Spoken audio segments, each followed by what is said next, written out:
Hola, soy Jorge Sandino del portal Razón Más Fe y de Sello Libertad. Nos encontramos con el doctor Enrique Gómez, director de Salvación Nacional y jefe de debate del doctor Abelardo de la Espriella. Le vamos a hacer una entrevista de los temas de interés de estos portales anteriormente mencionados y de actualidad. Bueno, y aquí estamos retomando nuestra labor de entrevistas para Sello de Libertad y Razón Más Fe. Soy Aníbal Palomino y esta vez tenemos a un invitado muy especial, el doctor Enrique Gómez Martínez, el heredero de la Casa Gómez en Colombia. Doctor, gracias por aceptar nuestra invitación. Aníbal, Jorge, gracias por este espacio. Felicitaciones por el esfuerzo de difusión a través de ambos portales de Razón Más Fe y Sello Libertad. Un gusto estar con ustedes. Bueno, doctor, entonces vamos al grano. La coyuntura actual es muy complicada para Colombia y el doctor lo había advertido en la campaña anterior y toma la decisión de apoyar al candidato Abelardo de la Espriella. Cuéntenos, doctor, cómo se da esta alianza o esta unión. Pues yo creo que es un proceso de unión programática alrededor de valores, alrededor de una visión del rol del Estado en la sociedad contemporánea y obviamente atendiéndonos a la urgencia que reclama la hora en la defensa de la democracia. Hay un peligro cierto, real y presente de que esta democracia termine, de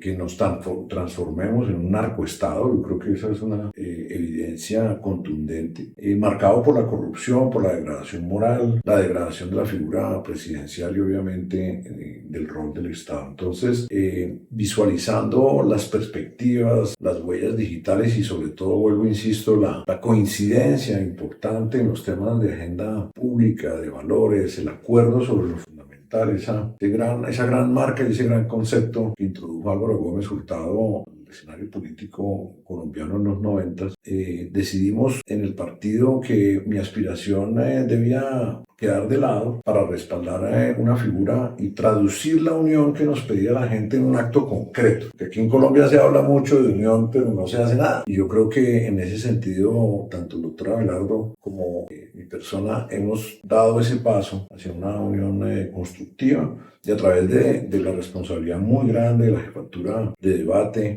con la responsabilidad programática y obviamente el acompañamiento en lo posible de la campaña, pues tengo una gran responsabilidad de respaldar esta aspiración y creo que inmediatamente el recibo ampliamente positivo, tanto en las redes de Abelardo como en las mías, como a nivel nacional, pues nos muestra que ese es el camino. De la unión no se habla, se trabaja, se hace y se construye. El doctor Enrique venía advirtiendo eso, de que habían personas que hablaban mucho y no llegaban. Por ejemplo, se les ofrecía Salvación Nacional, pero los egos se anteponían y no llegaban a nada. Eso lo había advertido usted ya. Desde noviembre de 2024 he venido reclamando que se hiciera un proceso de selección previa, ojalá incluso usando la fecha del 26 de octubre. Tengo decenas de videos invocando la unión. Me entrevisté con 16 precandidatos presidenciales. Les ofrecí el escenario del partido para que tramitaran sus aspiraciones, pero realmente no logra uno. En esto se vuelve un poco como arar en el desierto. Y la política de las aspiraciones, la decadencia de los partidos, ese concepto transaccional de la política. Yo me lanzo y después negocio mi retiro con algo que me den, o un aval para el futuro, un puesto aquí, un ministerio allá, una cuota, una embajada. Pues ya es una cultura que realmente, primero, no es constructiva en lo democrático. Y segundo, no cabe en esta hora de crisis. O sea, en esta hora de crisis, los grandes liderazgos del país tienen que realmente ponerse la mano en el considere, como dicen popularmente, y dejar de lado aspiraciones, además, que tienen muy poco asiento y recibo en la opinión pública. Abelardo, en cambio, ejerce un estilo de liderazgo que el país agradece, dice cosas claras y contundentes en la agenda de seguridad, que es donde reside hoy la gran angustia nacional. Obviamente habla en concreto de lo mal que está el país bajo el gobierno Petro, en los temas de salud, en los temas obviamente de ética y valores sociales, en la degradación de la corrupción. Entonces, creo que su estilo de liderazgo, los símbolos que ha utilizado y ese gran sentido de conexión con la comunidad, porque Abelardo pues es un bacán. Y eso le gusta a la gente, alguien que le hable de manera fácil y de manera coloquial y coloquial. Directa, carismático. Muy carismático. Doctor, hay unas cosas que empiezan a verse preocupantes y es de ese contubernio entre el chavismo que es engendrado de Cuba, de Venezuela y esa influencia directa pues obviamente con el actual presidente de Colombia y los símbolos de la clase política, politiquera, de eso que estamos hablando hace un momento, como lo son Roy Barreras y Armando Benedetti. Roy Barreras en el pasado tuvo expresiones descalificativas con el doctor Gómez y ahora salía Armando Benedetti a decir en revista Semana, en la entrevista que le hizo Jair, sí, alguno de ellos, no me acuerdo cuál, pero fue en Semana, que el doctor de la Espriella no tenía la más mínima opción de ganar. ¿A qué va mi pregunta? Ellos ganaron haciendo un fraude, haciendo trampas, ya sabemos, corriendo las líneas éticas y sobre todo este problema que se gestó como el 31 de diciembre del año 2021 cuando entra Indra a última hora, ese tipo de los contabilización de los votos, es decir, son cosas que no dejan que el proceso sea transparente y ellos mismos ahora el presidente sale a atacarlo. ¿Cómo tiene planeado la campaña y la organización de la campaña afrontar este tipo de personas nefastas, oscuras, corruptas y ese delineamiento que no es transparente para afrontar las elecciones? Pues mire, hay muchos riesgos de interferencia. La pérdida de control del territorio deja hoy fácilmente 800 municipios con riesgos de hostigamiento de grupos guerrilleros, de grupos mafiosos, casi 400 municipios con presencia efectiva de distintas denominaciones guerrilleras. Eso ya de entrada distorsiona el proceso. Le agregaría a su muy buen resumen un tema muy complicado que es el Pacto de la Picota. Sí. Este es un narcogobierno y está reconocido por ellos mismos la influencia del Golfo y otros carteles en la elección. Además, es que, perdón, interrumpo, doctor, es que fue el mismo hermano del candidato ahora presidente el que se la pasaba ya metido en Fernando Petro. Exactamente. No, y lo ha reconocido abiertamente, lo cual es increíble porque no está judicializado y obviamente uno lamenta la falta de vigencia del Código Electoral y del Código Penal en su capítulo de delitos contra el sufragio en el tema de la financiación ilegal de la campaña de Petro presidente y la violación de topes, pero además ahí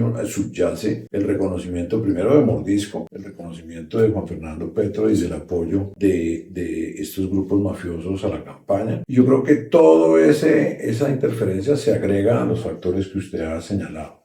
Hay que confiar en que la registraduría sea un buen notario de las elecciones, pero nuestro sistema electoral reclama y requiere que los candidatos o los partidos ejerzan el control electoral en el puesto de votación, en los escrutinios en las registradurías municipales y en la consolidación del E24 a nivel departamental y nacional. ¿Eso qué implica? Pues que la ciudadanía tiene que meter el hombro. Aquí no se puede seguir hablando de fraude de elecciones. A mí no me interesa eso. Me interesa la gente que dice, es que se robaron las elecciones. Y uno le dice, usted va a votar, sí, va a estar de testigo, y la gente sale corriendo. Aquí no le regalan un domingo a la democracia.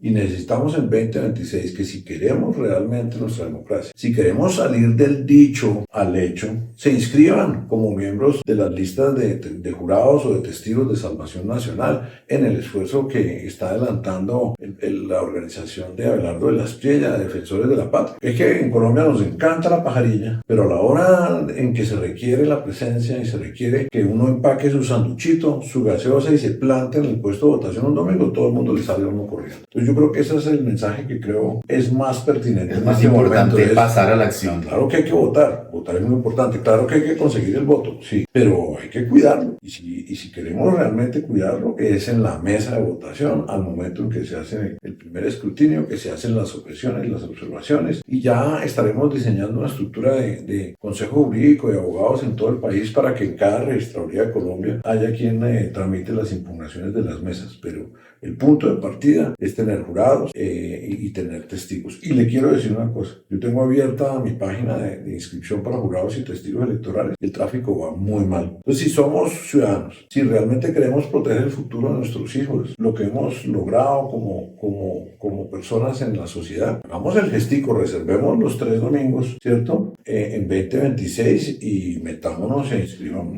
Perfecto. Acabamos de tocar un tema muy importante, que es la participación, y esa es la de la ciudadanía. Ahora, volviendo a este tema del contubernio que existe entre el castrochavismo, y la clase política tradicional. Y la guerrilla, perdón. Y la guerrilla y los narcotraficantes. El señor presidente violó el artículo 109 de la Constitución, y eso es un delito político. Porque, como, dos cosas ahí, porque no prosperó y cómo hacemos para quitar, en caso de que llegue el doctor de la Espriella, esa comisión de absoluciones, porque no es de acusaciones, es de absoluciones. Se viola un artículo, el 109 de la Constitución, que de hecho fue algo que salió después de la coyuntura de los ocurrido con Ernesto Samper, y ahora sale que no avanza, se quedó allá atascado. El Consejo Nacional Electoral presenta pruebas de lo que el doctor Gómez comentó hace unos instantes y no avanzó. Cuando el doctor Abuchaibe fue claro, o habrá más voceros, pero él tuvo la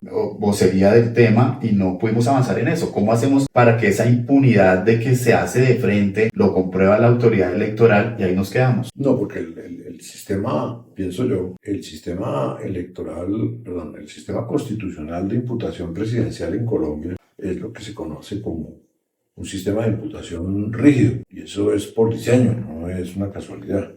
Aquí imputar al presidente es sumamente difícil porque el diseño constitucional plantea un control político a través de la comisión de acusaciones para efectos de levantar eventualmente el fuero del presidente y que el presidente pueda ser juzgado o encausado ante la Corte Suprema de Justicia, previo al trámite de la comisión, ante la plenaria de la Cámara y obviamente la decisión del Senado. Entonces, ese sistema está en nuestra Constitución hace muchísimos años, incluso viene de la Constitución de 1886 y tiene ventajas, tiene desventajas. En los países donde no opera, lo puede usted ver como el caso de Perú, pues cambian de presidente cada año y medio. Y eso produce también un traumatismo vacíos muy importante en la continuidad del poder y se vuelve demasiado poderosa la capacidad de la rama ejecutiva, de la rama legislativa de aperturar las indagaciones contra los presidentes. Entonces hay un problema de diseño básico, que a nivel global, pues usted ve las dos escuelas, en la gran mayoría de los países que son democracias estables, impera el sistema conservador como el nuestro, que es difícil de imputar al presidente. Eso es lo primero. Lo segundo, pues obviamente,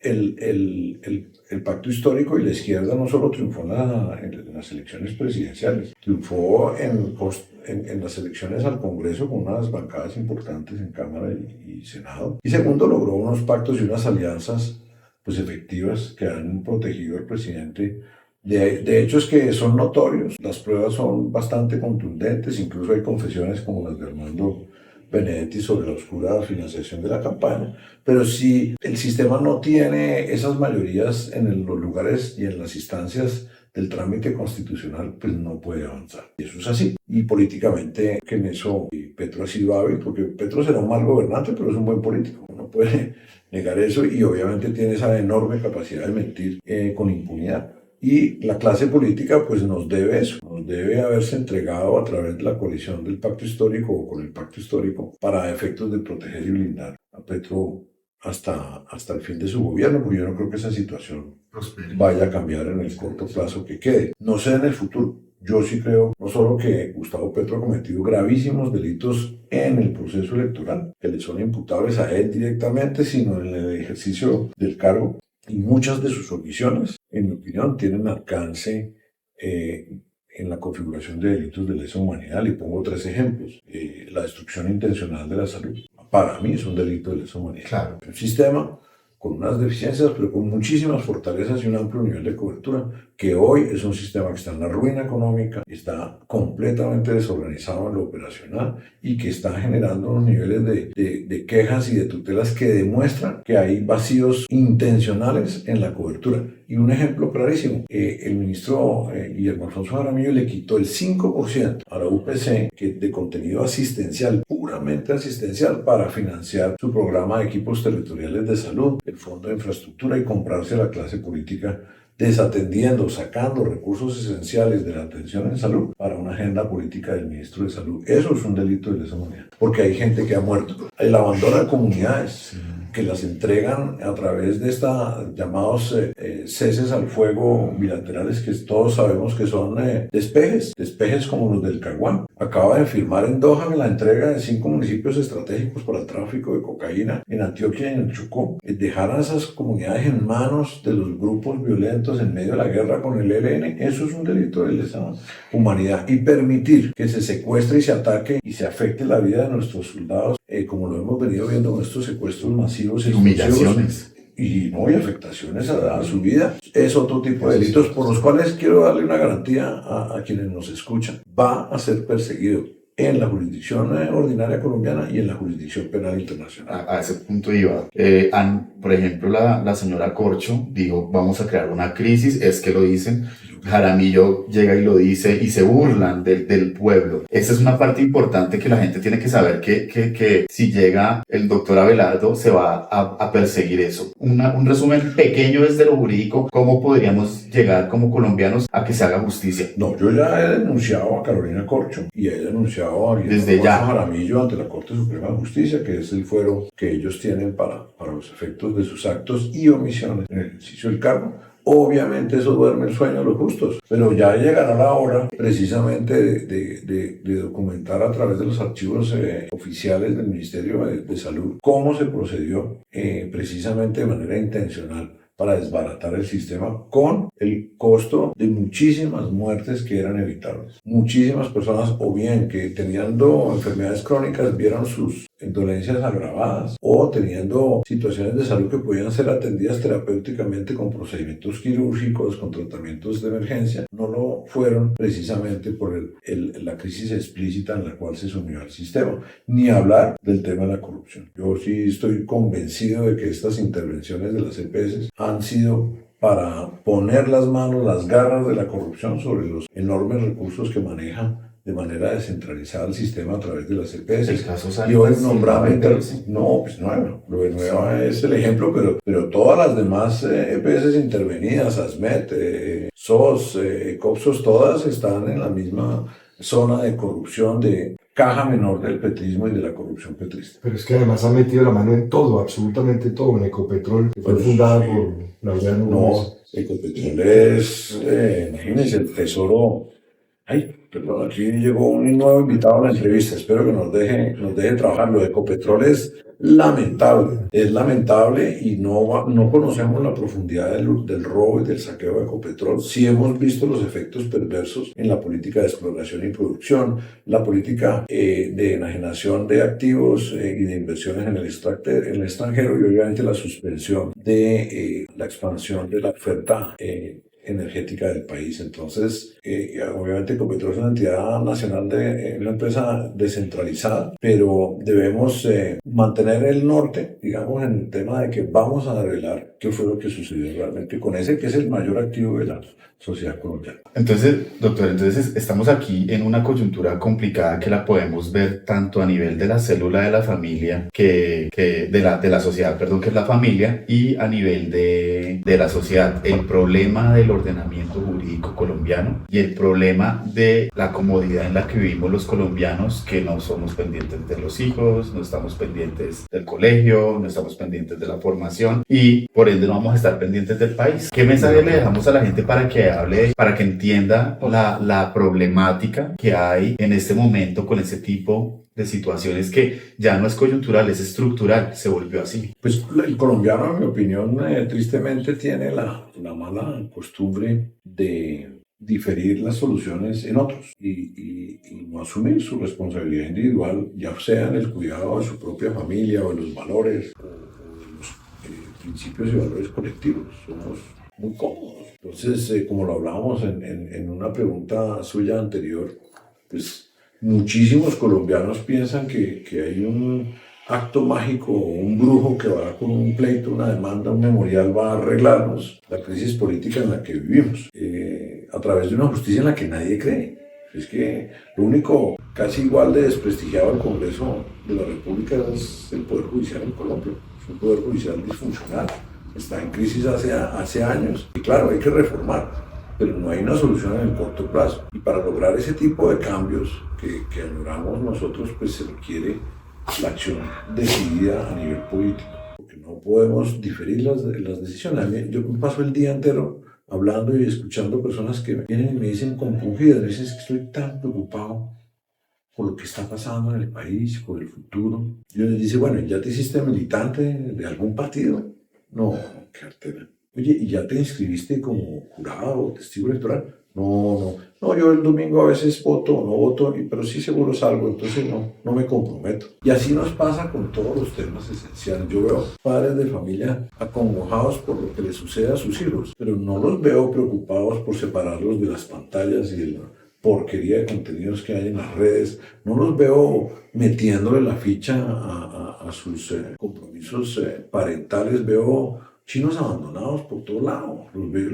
Los veía cuando crecían mis hijos en el colegio. Sí veía pelados que papás no registraban ni por las curvas. Entonces es lo mismo. La preservación de ese núcleo de valores que es la familia requiere acción, requiere esfuerzo diario, cotidiano, en la educación espiritual, en la educación de los valores, en la promoción de la excelencia académica y social y de la buena conducta social por vía del ejemplo. Entonces, no nos gusta el resultado, pero no estamos dispuestos a sacrificarnos para cambiar el futuro. Y este triste futuro que vive la nación colombiana requiere sacrificios ahora, no promesas, no conformidades. No, yo ya pagué mis impuestos. No, papi, no alcanza. Necesitamos que hagamos algo más por la democracia si queremos realmente, Aníbal, transformar el futuro. Perfecto, doctor Gómez. Y a eso vamos al siguiente paso que hemos llegado. O sea, la gente dice, ay, triste la situación del país, triste todo esto que nos está pasando, estoy estresado y no sé qué. Y llegamos a un punto en que la muerte se ha vuelto algo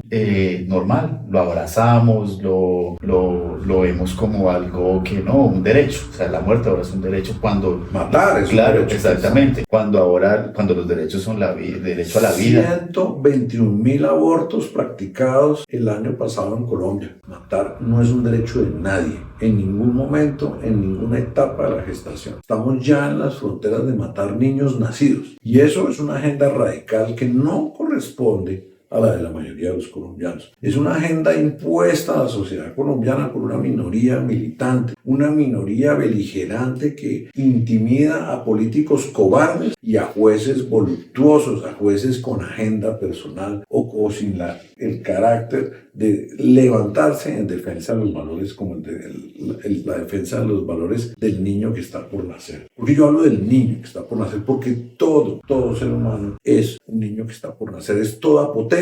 Y ese debate absurdo ahora se ha extendido al tema de la terminación de la vida de las personas mayores. Aquí la eutanasia entonces se volvió otro de esos triunfos, de esos enemigos de la vida, de esos enemigos del futuro de la sociedad. Entonces, ayer tal vez titula con orgullo El Tiempo en Bogotá, o uno de esos voceros de estas distorsiones, de estas realmente contradicciones espantosas y terroríficas sobre la sacralidad de la vida humana, que es buenísimo que ahora hay una eutanasia todos los días en Colombia. Y yo aquí en Bogotá, yo he sido testigo, he documentado casos donde usted por 300.000 pesos puede matar a un anciano. En un país que ya mata, porque aquí hay pena de muerte, no solo para esos 120.000 niños no nacidos por año en la estadística 2024. Aquí hay pena de muerte porque los 14.000 homicidios que hay en Colombia, más de la mitad son homicidios por encargo, donde algún actor criminal decide matar a otro, donde un hijo ansioso de una herencia mata a su padre. Y encima de toda esa cultura espantosa de la muerte, ante la impunidad a la cual nos somete el sistema judicial, ahora le agregamos que cualquier psicólogo de pacotilla puede recetar inestabilidad emocional en un enfermo y administrarle una inyección letal. ¿Qué es? ¿Cómo hemos permitido que la sociedad llegue a ese grado de degeneración? Y nos dicen que esos son derechos. No, la vida es sagrada, la vida nos la da Dios. Y nosotros no somos titulares del derecho ni de determinarla en la gestación, ni mucho menos determinarla al final de los días. Sí, y de hecho se ha vuelto una agenda de muchos medios, por ejemplo, de decir que una persona que sufrió algún accidente, no, ya se tiene que poner la eutanasia, normalizando un comportamiento. Hay jueces decidiendo eso. Y los medios, algunos medios... Eso es una cosa atroz y una desfiguración de cualquier agenda, que además, insisto, es minoritaria, porque esa agenda nunca pasa realmente por la criba de la opinión pública. Por eso se impiden los referendos sobre el aborto. Por eso ese tema de eutanasia se negocia y se mete allá a escondidas en el Congreso de la República, y mal por los congresistas que han permitido eso. Yo creo que esa es una de las transformaciones en las cuales Abelardo la tiene clara. Abelardo le habla al pueblo colombiano alrededor de esos valores de preservación de la vida, de preservación de la familia, de preservación de nuestra cultura tradicional y su no reemplazo por una contracultura perversa, porque es que esa cultura, por ejemplo, en el tema de género, es una cultura espantosa que implica atentar contra los derechos y la integridad de nuestros niños. Eso no puede ser ni mucho menos una política de Estado, ni podemos dejarnos arrodillar por esas minorías militantes de esos intereses especiales, y ese es nuestro compromiso, y con ese lenguaje se le está hablando al pueblo colombiano, y el pueblo colombiano, que tiene sentido común, dice sí, ¿a qué momento llegamos a esta degradación? Y eso es parte de lo que nos tiene a nosotros en Salvación Nacional, en esta alianza de propósito, en esta alianza programática, ética, para la transformación de la sociedad colombiana, trabajando en pro de la aspiración presidencial de Abelardo del Espriella. Bueno, y esta parte la conectamos porque hay una mafia de soterrada globalista, impulsadas por personajes oscuros como George Soros, que viene acá, financia bodegas, financia medios. ¿Cómo hacemos ONGs? ¿Cómo hacemos para salirnos de esa imposición y dictadura globalista que nos está llevando a ese cambio cultural tan absurdo, tan fuera de la biología, de los principios fundacionales, como dice el doctor de la Espriella, como muchas veces los dijo el doctor Gómez, el derecho natural? Los hechos y la Exactamente. Realidad. ¿Cómo hacemos para desligarnos de esa agenda impositiva que desde el 2002-2003 nos viene imponiendo esa nefasta ideología de género, que miren cómo terminó en Estados Unidos? Mataron a Charlie Kirk, antes habían matado a unos niños en unas iglesias, y estamos en esto que se repite en todo Occidente, porque la destrucción es para Occidente, no solo para Colombia. ¿Cómo nos salimos de ese globalismo aplastante? Destruir a Occidente es destruir la ética cristiana, que ha sido una de las grandes conquistas de la civilización judeocristiana occidental, porque la ética de Cristo está permeada en la ética social y política. Al final del día, los valores que defienden los sistemas democráticos en esencia son un desarrollo de ese evangelio del amor y ese gran triunfo de la cristiandad. Y por eso hay que destruirlo. Por eso hay una agenda de antivalores, una agenda de contracultural que, vuelvo y digo, no por el esfuerzo de la mayoría, sino a través de la intriga, el litigio estratégico, la infiltración de jueces, la infiltración de políticos en lugares estratégicos, pues ha venido transformando eso que es una visión postmarxista y neocomunista absolutamente marginal en políticas de Estado estalinistas, políticas de Estado, lo políticamente correcto, y obviamente en todas esas agendas que reemplazan la antigua mecánica dialéctica de la lucha de clases del proletariado marxista por los temas nuevos alrededor de la revolución sexual, del tema ambiental, del tema de la toma de poder a través de la agenda de género, y obviamente la distorsión de los valores de familia, la disolución de la unión estable, de la familia duoparental estable, como escenario para el desarrollo adecuado de los menores y el desarrollo de la sociedad. Es un proceso que carcome nuestras estructuras y la sociedad. Gracias a Dios por las redes sociales, porque esa agenda globalista que usted comenta hoy ha conquistado la prensa tradicional, casi que yo diría que de manera hegemónica, y ha conquistado a muchos políticos que creen que con eso mejoran su agenda política y sobre todo su desempeño electoral, sobre la base de no enervar a esas minorías ruidosas. Y yo creo que aquí hay que tener en cuenta una cosa, como usted me dice, ¿cómo hacemos? Pues no temerle, somos demasiado cómodos. La agenda de estos promotores de la agenda globalista se basa en crear conflicto, y la gran mayoría de los seres humanos tienen baja resistencia al conflicto. Tenemos que aprender a ser valientes, tenemos que aprender a resaltar y proteger el sentido común, resaltar y proteger los valores y la realidad biológica de las cosas, la realidad científica de las cosas.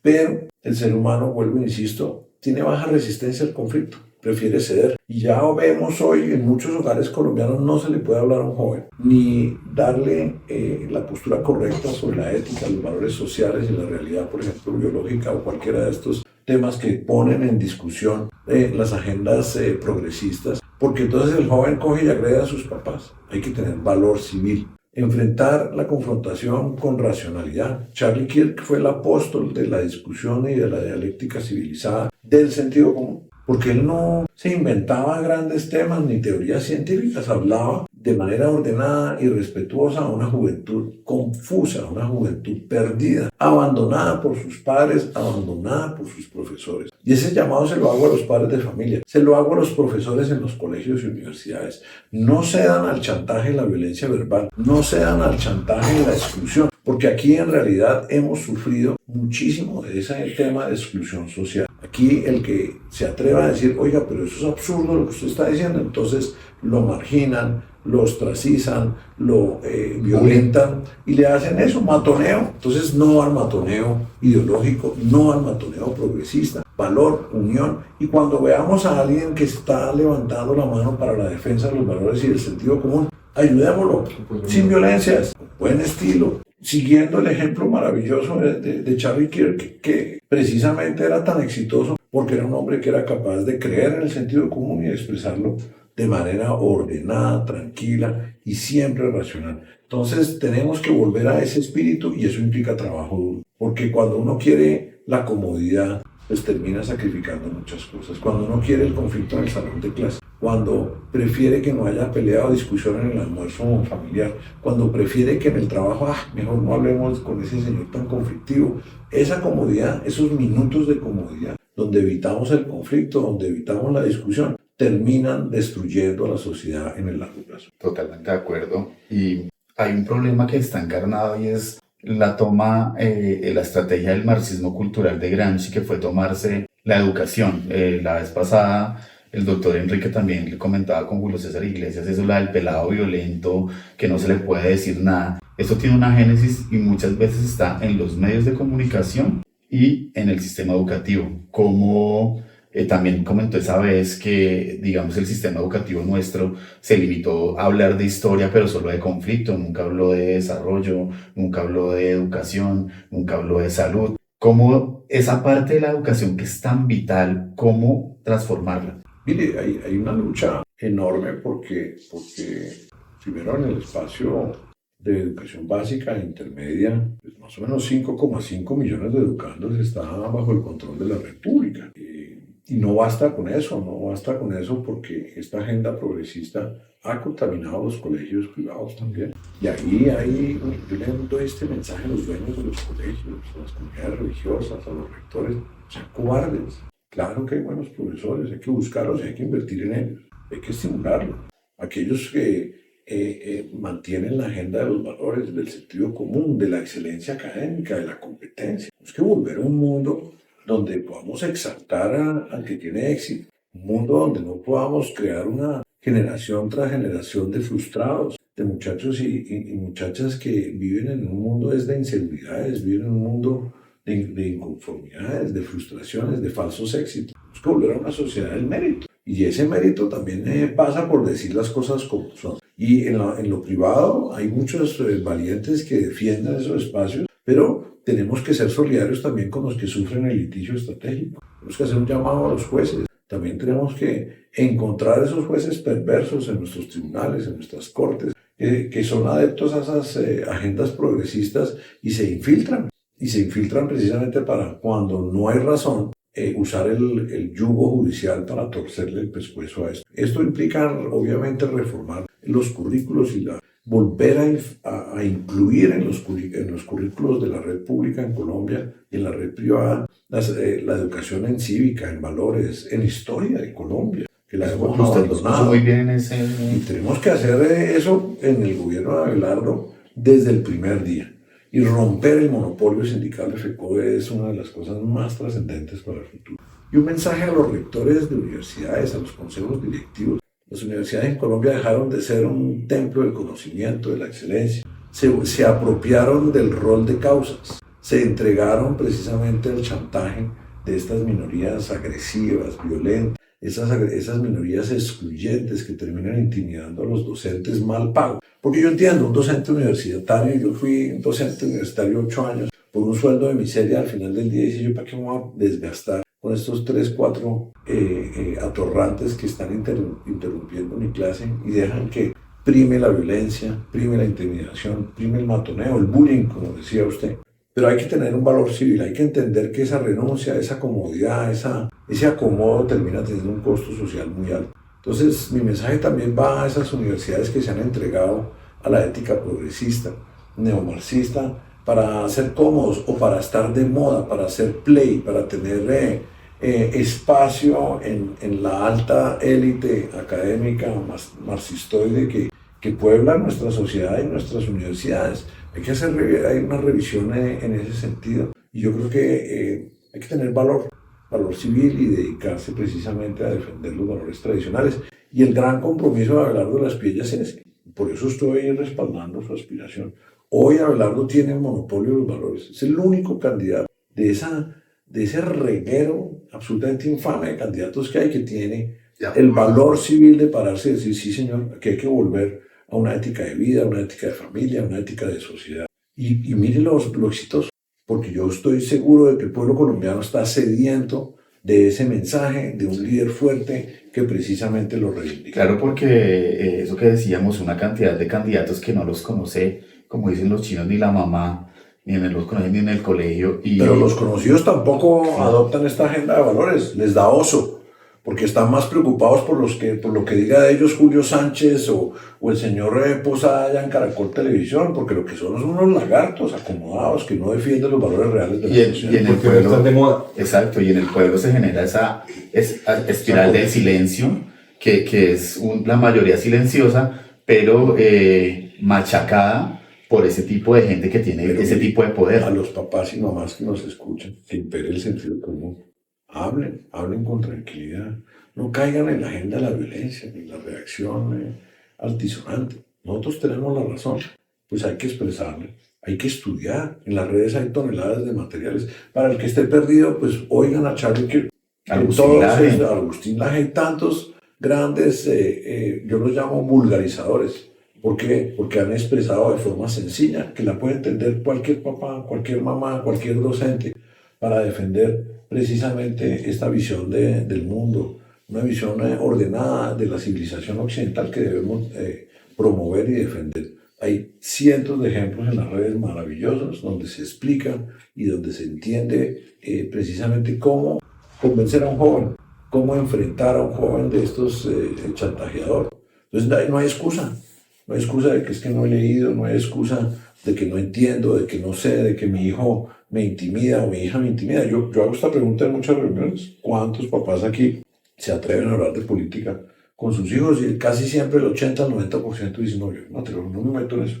Pues hay que meterse. La política hay que vivirla en el hogar, hay que vivirla en el trabajo, en la academia, en la sociedad, en la calle. Y sí hay derecho a reclamar una conducta ética y moral, no solo de los conciudadanos, sino sobre todo de quienes nos dirigen. Bueno, doctor, pues era esto lo que queríamos hablar.